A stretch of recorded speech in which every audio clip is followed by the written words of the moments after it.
Hello and welcome to Blockchain Gaming World, episode 163. I'm your host, John Jordan. Don't forget to check out my daily email about what's going on in the world of blockchain games. You can find that at gamestx.substack.com. In today's show, I'm talking to Sam Barberie, who is the head of partnerships and strategy at Sequence, and we are talking about what's going on with NFT marketplaces, in particular the shift from the third-party marketplaces such as OpenSea and Magic Eden, and the rise of in-game marketplaces. So we're talking particularly about why this is important for blockchain game developers to be thinking about having an in-game marketplace and not relying on these third-party marketplaces for their NFT trading. So I hope you enjoy the show. Don't forget to subscribe. Every week we're putting out new episodes, so don't miss out, and see you next time. Hello everyone, and welcome to the show. Very pleased today I have Sam from Sequence. How's it going, Sam? Hey John, good. How are you? Good. Yes. Just to point out that we had Peter, the CEO of Sequence, on episode 149. So we went into quite a lot of detail there about what Sequence is up to, wallet as a solution, Sequence Builder, all the sort of good stuff they are doing. So we're not really going to cover that in this episode. But if you do want to find out what Sequence are up to, go and check out episode 149.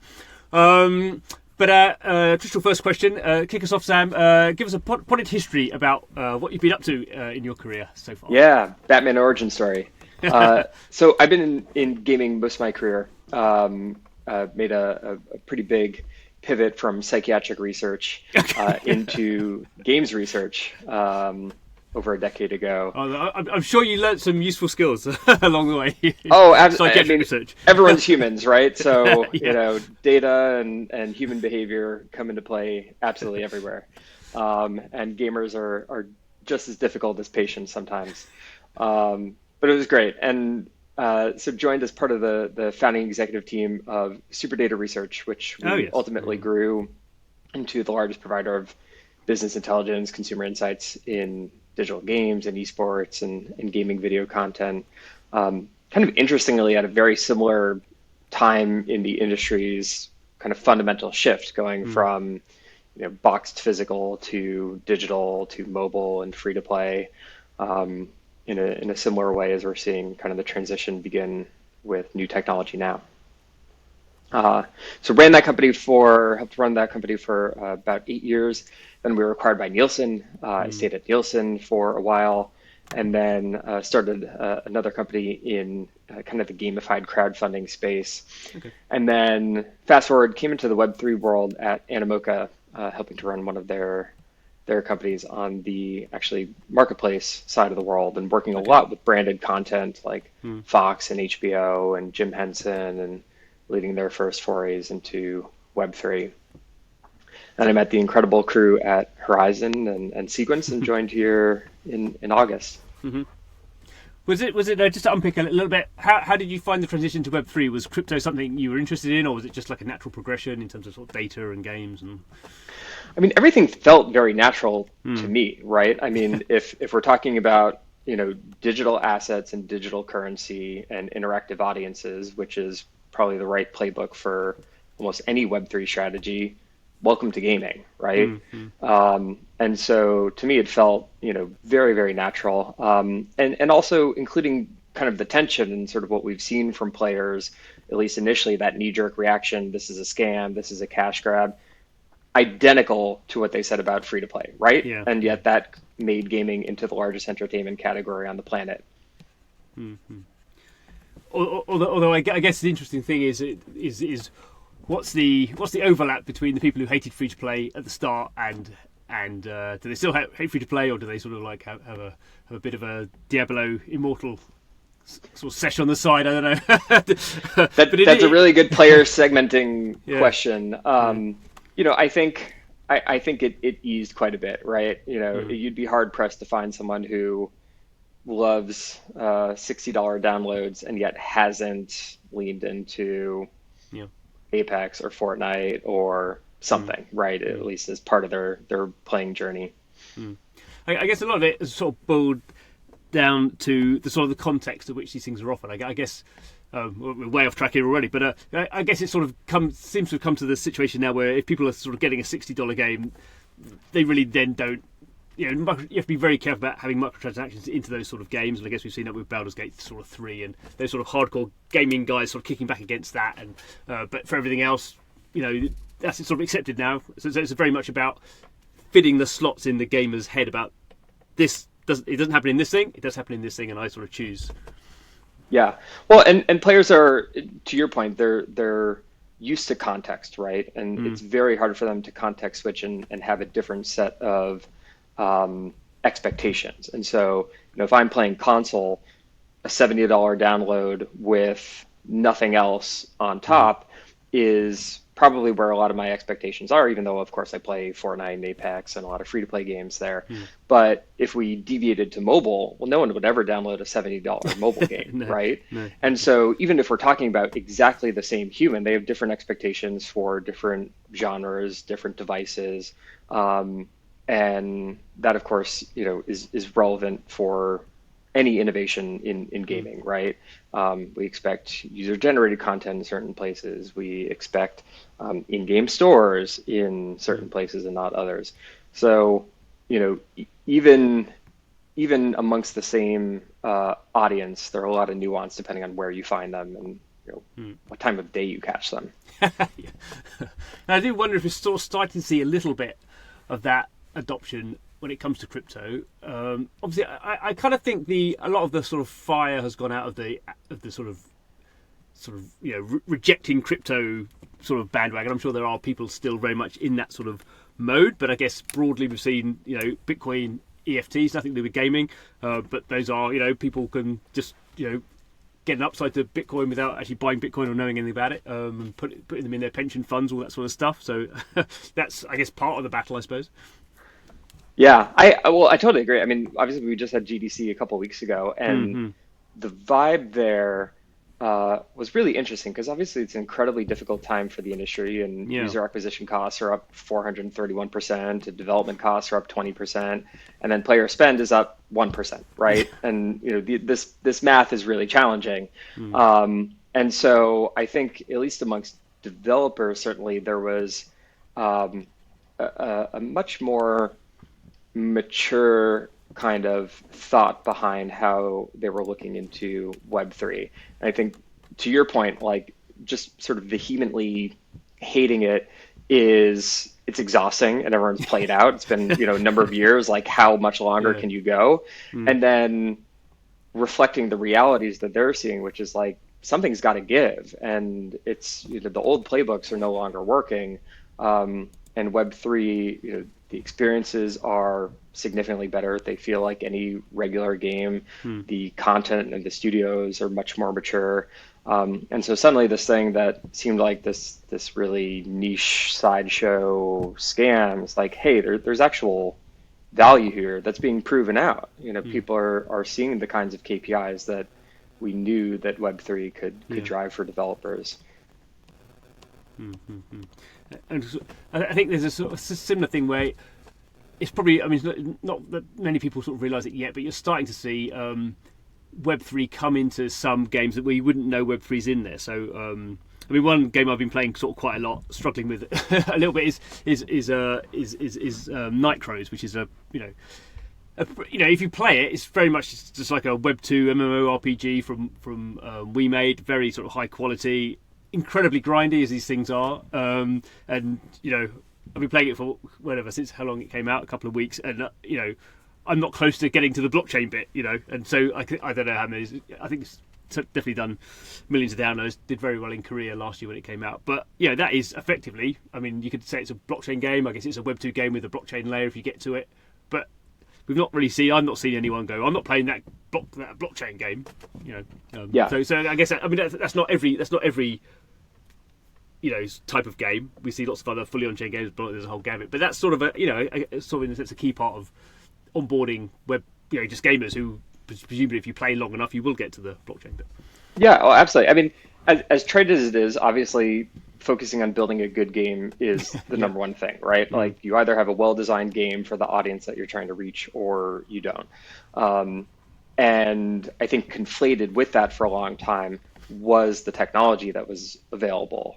So it was like, well, if I can't onboard people seamlessly, if the blockchain component is going to be so in your face, I might as well just double down on that and make that, a primary focus of the game. And that's how we got a lot of, play to earn and other mechanics that to most gamers sort of seemed a little weird or unsustainable. And now that, the technology that we have can bury that all in the background and truly let Web3 come through just for what it's good for, right? I mean, this is a universal database. It allows for flexibility for developers and for creators and players. That's just pure design, right? Like, how does my game leverage the benefits of this kind of technology? And I think we're finally there. And, we're starting to see the content reflect that. And, we're working with incredible games, whether it's Spellborn or things we're doing with a bunch of the AAA studios. You wouldn't know. I mean, you truly wouldn't know. And I think, just going back to my past in data analytics, there was also, I think, this unfortunate notion amongst a lot of early studios in the space that, every gamer had to be a secondary trader. Every gamer had to love tokens. And that just wasn't true for any kind of player segmentation, right? If you look at the average free-to-play game, you've got maybe 2 to 5%, if you're lucky, of players that'll spend any money. And then amongst that, of course, there's a weighted curve, really heavy on the whale end, and that's what we're seeing in Web3 as well. You've got a subset of players who are really into secondary trading or who want to do farming or more of the grindy stuff, and you have to address that audience and keep them in mind because they might be, potentially 80% of your revenue, but otherwise it's this loop that you're creating between. You need the free to play players. You need the non-spending crowd as kind of fodder for everyone else. And I think game developers, the smarter ones, have kind of gone back to that mode of thinking like, hey, this is just like building any other game. But sort of taking that analogy, I guess, and sort of coming to where we were supposedly heading, which is sort of marketplaces and in-game marketplaces. Do you think or how quickly does it come, the promise where, there's a very strong divide, I think, between sort of free-to-play players and free-to-play players who spend. I mean, that seems to be, maybe some people spend in some games and not other games, but I think there's quite a large group, as you say, who would just never spend because they can't, or they don't have access to credit cards or whatever, or just don't have the inclination. Whereas I guess the vision, at least, to be a sort of a game with a blockchain layer is that in some ways players can be rewarded in some sort of token, let's call it, whether that's a token or an NFT, in which they would be encouraged to trade, not, as you say, not necessarily massive high volumes and stuff, but you're sort of, the idea is the game would sort of give them money for them to buy assets in the game, which they may have got previously through sort of like, soft currency or sort of hard currency if they got it through ads or something. So in a sense, there is a holistic way in which Web3 is sort of, you would hope everyone would sort of be a trader and everyone would sort of, become part of that loop in a much better way than we sort of currently see with NFT traders who, as you say, are whales and sort of that's sort of about it, or free-to-play players who don't spend any money at all in most cases. Yeah, I mean, so yes, there are net new ways that in Web3 developers can incentivize behaviors that they want to see from players. I'd say that goes beyond just spending, right? Okay. And people are getting a little bit more nuanced about thinking about their community as well. Like, are there people who maybe even aren't buying anything, but they are otherwise value in my game? Maybe they're creating content, maybe they're really good at diffusing toxic situations, or they're great teammates, or whatever it is, and there are ways to start incentivizing or rewarding that audience in ways that we haven't necessarily had before. So I think that part of it is really exciting. But even just going back to kind of what we're seeing with Web3 metrics in general, to your point, I play Fortnite. I've never spent a dime in Fortnite because the idea of like a $10, $15 cosmetic is ridiculous to me. But a $3 cosmetic, that's really interesting. And you can bet I would have spent way more than $15 on $3 skins on the secondary market if that was available, right? And then suddenly I'm giving $3 of additional spending power to someone who is fashion forward and they want the latest thing that Fortnite puts out, and they're going to buy that at $15. And so suddenly, that $15 allowance becomes $18, right? And that is what we're seeing. This doesn't necessarily require ridiculous new game design. It's actually just leading to higher ARPU, higher conversion rate, because suddenly now I'm giving more spending power to other people, greater retention because I know that I can buy this and then sell some off, come back into the game later. Those are sort of the magic numbers that everyone's been waiting to see, and we are seeing them. And of course, it all comes down to the right core loop and the right mechanics and design off the bat. Because it's sort of it's something that really I spend a lot of time looking at now and have done since I got into blockchain. But it seems to me that marketplaces, which may sort of come across as very sort of mercantile and focused on money and stuff, but actually really, without getting too philosophical, a lot of things we do in life are sort of marketplaces, and marketplaces are actually very, I think, inherent to the way sort of we interchange sort of value. It doesn't have to be financial value, but we sort of do that trading, bartering all the time. And obviously games have generally not done that because they've not really had the sort of financial rigor and they don't really have something like a blockchain to allow them to do that. So going back to sort of our marketplaces thing, do you think over time sort of every game will sort of end up taking that route? One, because we think it makes better games and better incentivization, but two, because why would you not, if you have items in the game, and most games do have items now, that the sort of marketplaces are just better ways for players to interact and sort of have a different sort of, use the term fun, maybe it's not the best term, but a different sort of interaction. Yeah, absolutely. So, if we're talking about on-chain items that can be traded, and again, different games will do different things there, right? But that is going to be surfaced through something like a marketplace. But I think what we think of when we talk about marketplace has been kind of tied up, at least in Web3, very fundamentally around third-party marketplaces, which is sort of this, not particularly curated grab bag of content and assets, and they're all just sort of free floating in a way that really doesn't feel particularly authentic to gaming, but also any particular game, right? Yeah. And that's something that we're at the crux of developers starting to make choices of, do I want to do something that no developer has ever wanted to do before, which is send someone out of my game to go do something. And do I want to send them into an ecosystem that I don't control? I don't own the look and feel of it. It feels not particularly native to my game. And I don't know what my gamer is going to do when they go there. And, third-party marketplaces have obviously filled that gap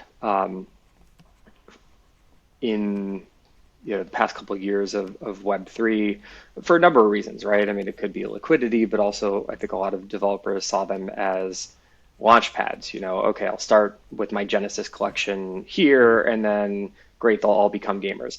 Obviously, that's not true. 99% of the people who are buying your Genesis collection on a third-party marketplace will never play your game. Not to say that they aren't important. I think speculators are, a new class of gamer in their own right. But the expectation of those converting to players and even kind of longer-term whales in your game is just not likely to happen. And so the gap that third-party marketplaces filled, I think developers are starting to look at that again and say, this isn't really how game development works. I never want someone to leave my game because that's a conversion, retention, and spend risk. And so, for a long time, the technology wasn't really there to let developers create in-game marketplaces, or if it was just such an additional hassle. And now they can do it incredibly easily. I mean, I can make a in-game marketplace in 30 seconds, or I can make one that's more customized with APIs. And, we're at the point where it can come back and to looking and feeling like any game item shop, right? And I think that's really what we're looking for, whether someone else is selling it or I'm buying it primary, the experience should feel pretty holistically similar. Yeah, and just to sort of highlight, when you say third-party marketplaces, we're meaning the likes of OpenSea and Magic Eden and those sort of, basically, as you say, that they are sort of sites that are set up purely as marketplaces, and you go to them to go and buy and trade NFTs. Exactly, the collection aggregators. Yeah, and how many? Obviously, there's generally, aside from sort of games, there's been quite a lot of sort of action happening within those sort of marketplaces. I guess it's partly driven by sort of NFT prices, which went up very high, and are still, in some cases, actually still going down. Sort of bizarrely, in crypto, sentiment is still going up, but NFT prices, so some of the bigger Bored Apes and all that sort of stuff are still sort of in trouble. I mean, do you think that is partly because marketplaces have sort of actually struggled to do anything outside of sort of just general sentiment cycles of traders, that they don't that they don't really control anything?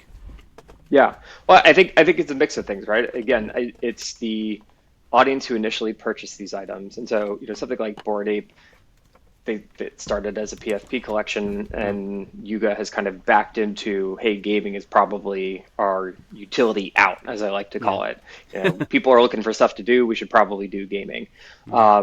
And that's a whole other conversation. But suddenly you have something that costs hundreds of thousands of dollars and essentially looks more like an Xbox, Game Pass at this point, which does not cost hundreds of thousands of dollars.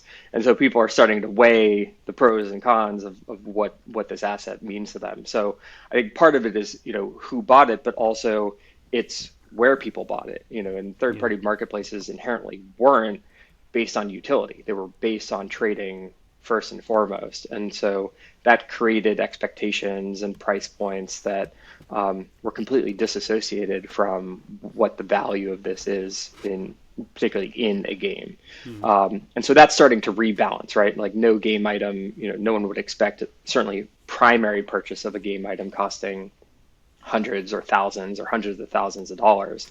We're going to see games where that certainly happens on the secondary, as we already do, right? I mean, CSGO items that go for 6-7 figures is not an uncommon thing, and that's just in Web 2. With Web 3, we just increase the safety and efficiency of that for everyone. So I think I think a couple of things are happening. One, again, developers are going back and saying, it's anathema to my success to send someone out of my game to do something in an ecosystem that I don't own. Yeah. We could talk about, of course, royalty enforcement and where the third-party marketplaces have been on that front, which the scorecard is not great, right?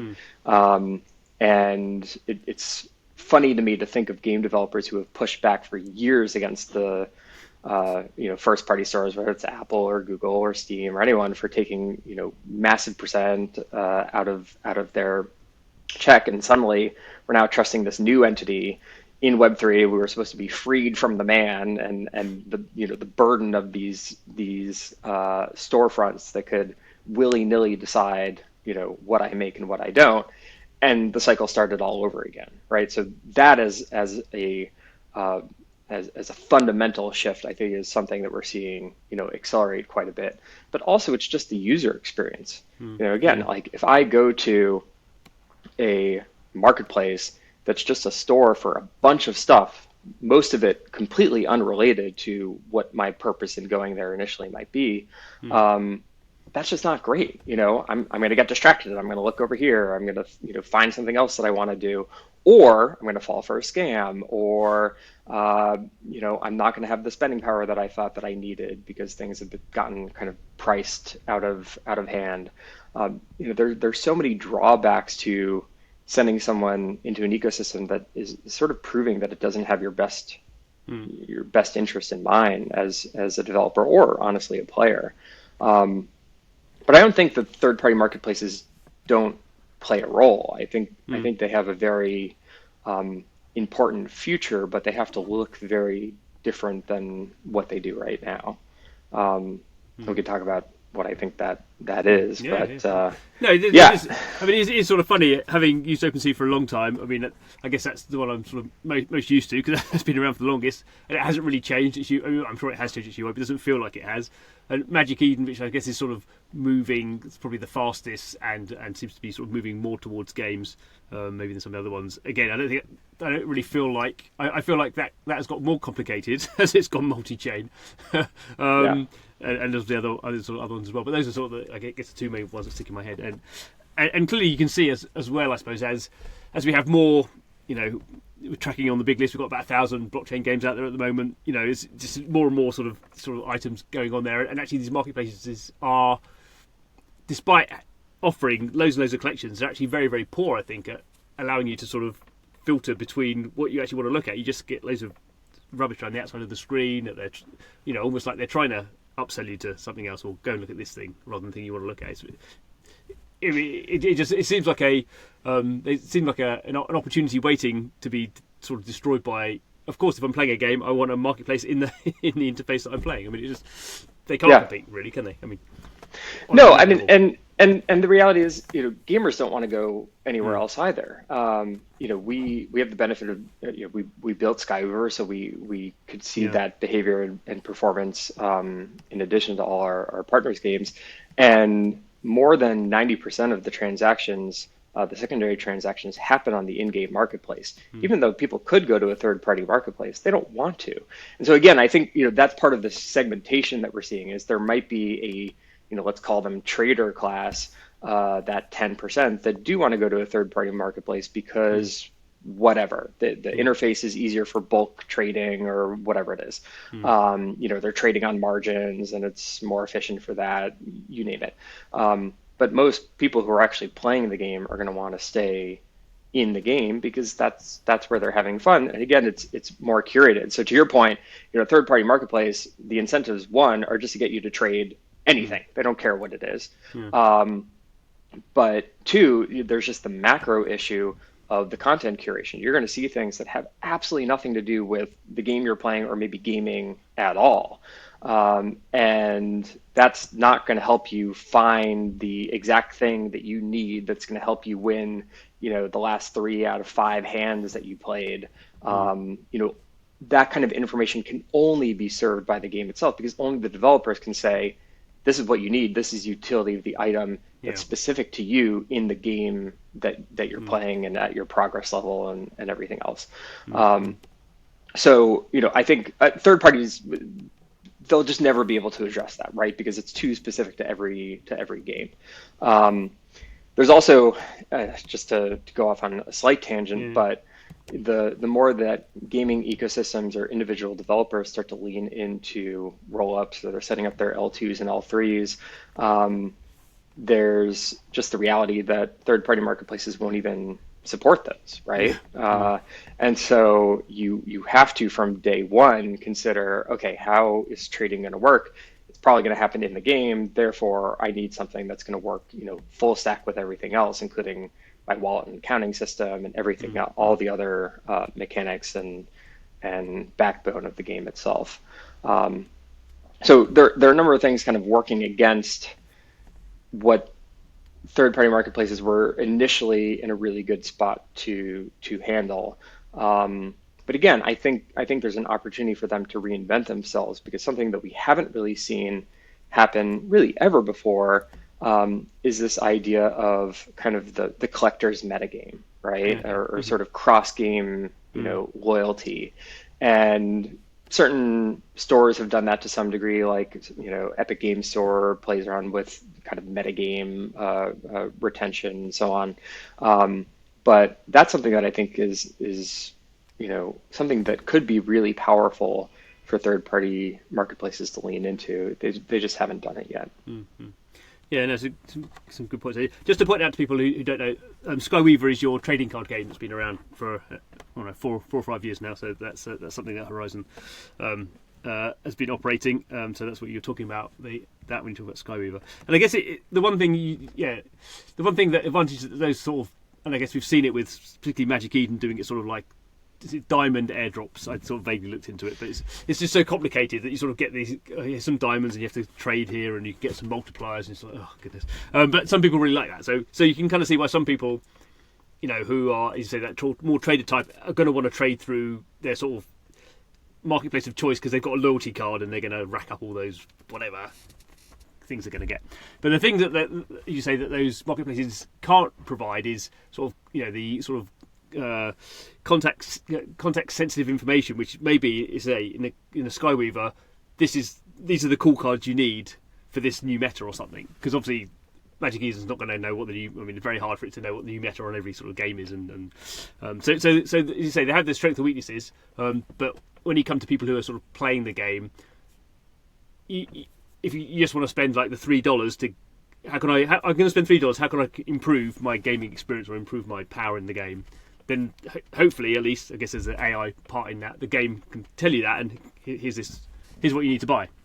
Exactly. Well, only the game can service that information, right? Because it knows, what you've won, what you've lost, and this isn't just for a card game, right?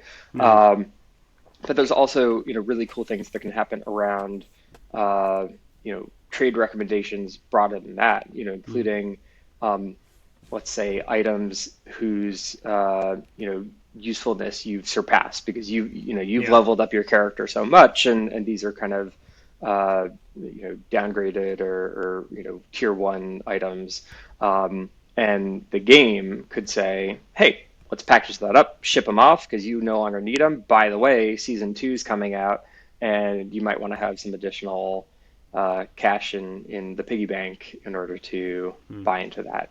So it's just another example of where a lot of developers have gotten so hung up or so scared of secondary trading, like, is this going to erode my primary trading? No, it's something that enhances those primary sales, because again, spending power, in addition to maybe the person who just bought those underpowered items, they're a newbie, this is the first time they're buying anything in the game, and it helps them have fun more quickly, right?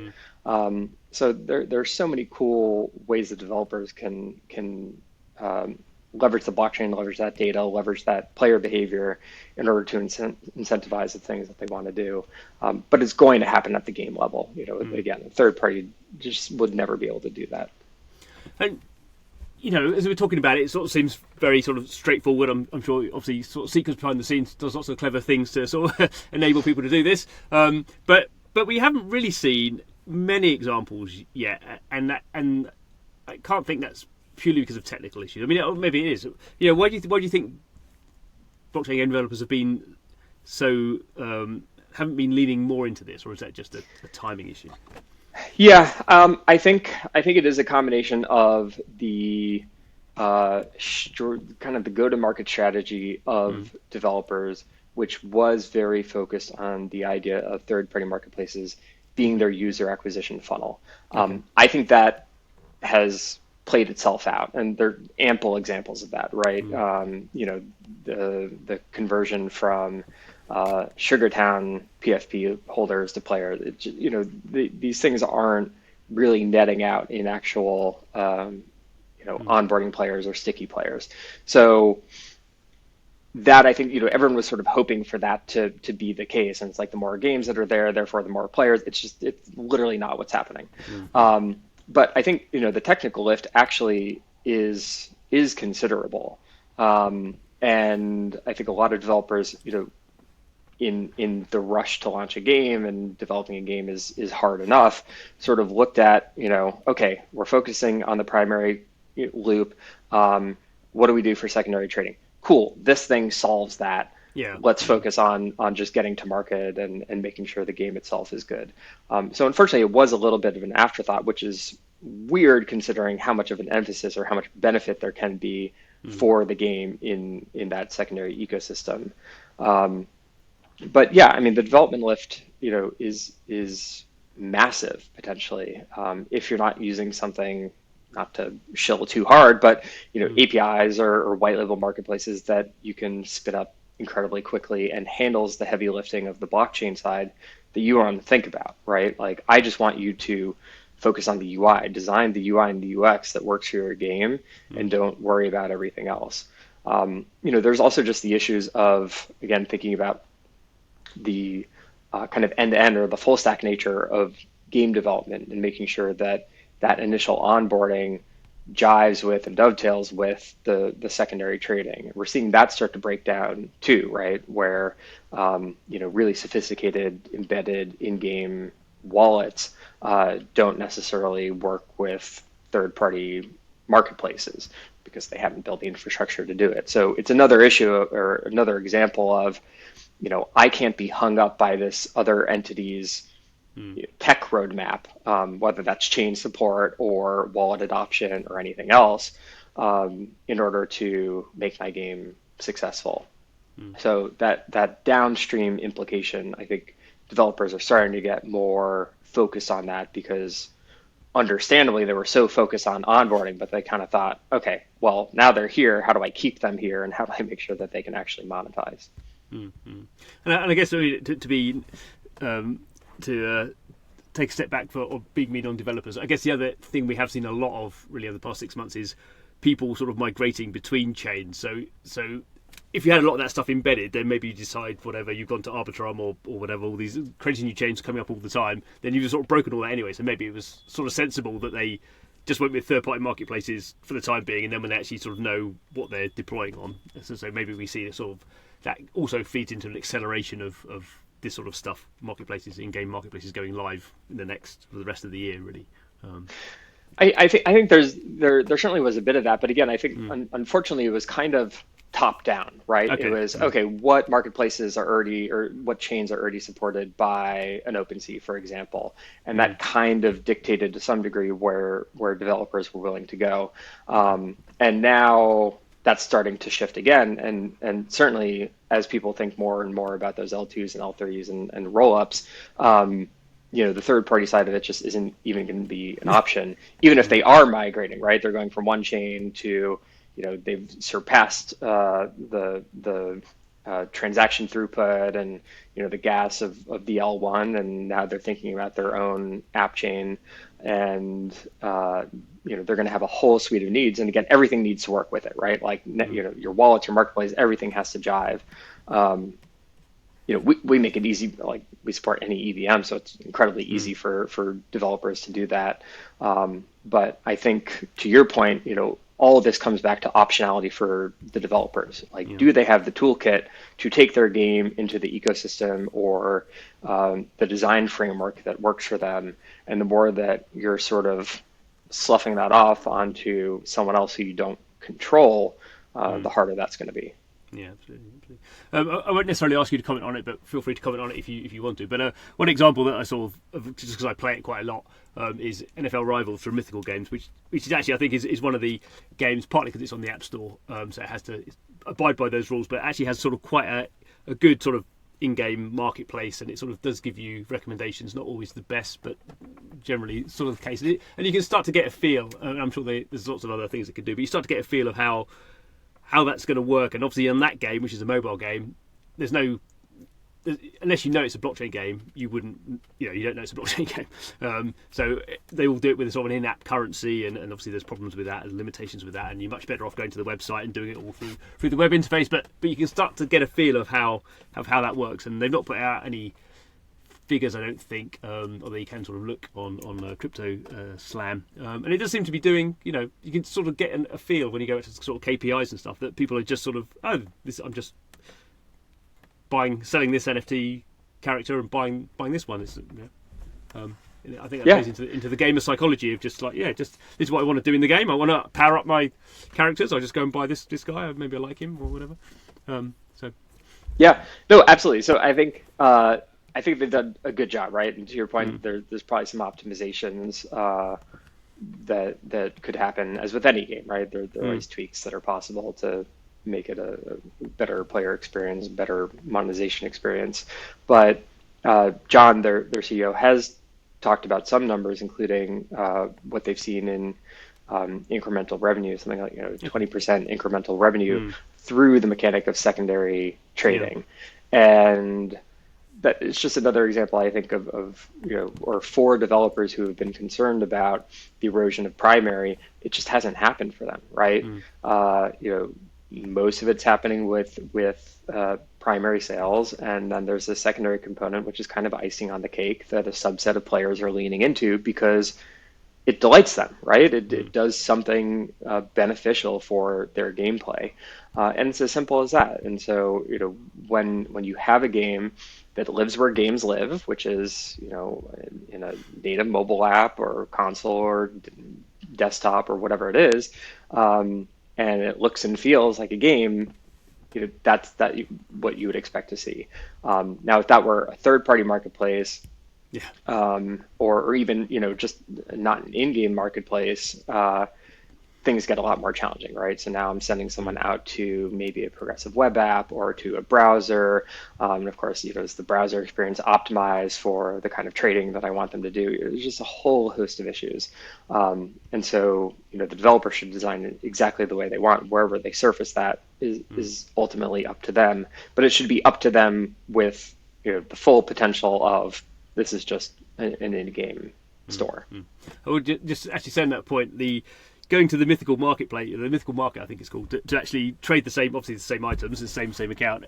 And as soon as I do that, I'm into my Excel spreadsheet trying to work out what's going on and what's the price of these. And you do that because it's sort of, that's part of the fun, and it's much cheaper than doing it in app. But in app is just like click a button and do it. I mean, it is like 1,000% quicker to just do it in app, which is, I guess, going to your point that the in app marketplaces win basically, apart from a very few sort of use cases. Yeah. Well, and again, and then there's something for you as someone who kind of like, for those of us who want to nerd out a little bit more on the trading meta, that's a game unto its own. And yes. Again, developers could even they can do things like set up they can have two versions of the marketplace. One is in game and kind of very focused on gameplay and mechanics, and the other is more for the trader class. That still doesn't have to necessarily be a marketplace that they don't wholly own. So there's a lot of fun that developers can have with that. And I think, just to speak to where I think we're going to start to see this even more heavily as a requirement, is the increase in games that are going to lean into user-generated content, right? So they're going to have not only the in-game asset store for maybe items created by the game or items created by users, but there's also a world in which a user creator themselves might set up their marketplace. It's like, this is John's storefront for all his items, and you can surface that wherever you as a creator want. It's like you've got this incredible following on Twitch, and maybe you want to serve it in browser, and a bunch of items are traded, bought there, and then people come into the game and play with those items. So there's this whole kind of web of different ways to surface that experience for different types of audiences and creators versus just players and so on. Yeah, good. Well, I think that's a great place to leave this conversation thus far, at least. So we've looked at marketplaces, looked at where they're going, and really looking for where they could end up. Hopefully, actually, probably coming quicker than we think. I'm trying to remember. Some projects were talking about that sort of stuff, but I can't remember off the top of my head now who they were. So there we go. I have to do my own research. Thank you so much, Sam, for your time. Thank you, John, for having me. Great to be here. And thanks to you guys for watching, listening to the podcast, however you are consuming it. Every week we are putting out new episodes. Actually, this is I'll continue. I've done an episode every week so far this year, which is amazing. And I've got, I think, another 3 episodes to record next week. So I think we're covering April pretty well. So make sure you're subscribed, don't miss anything, and see you next time.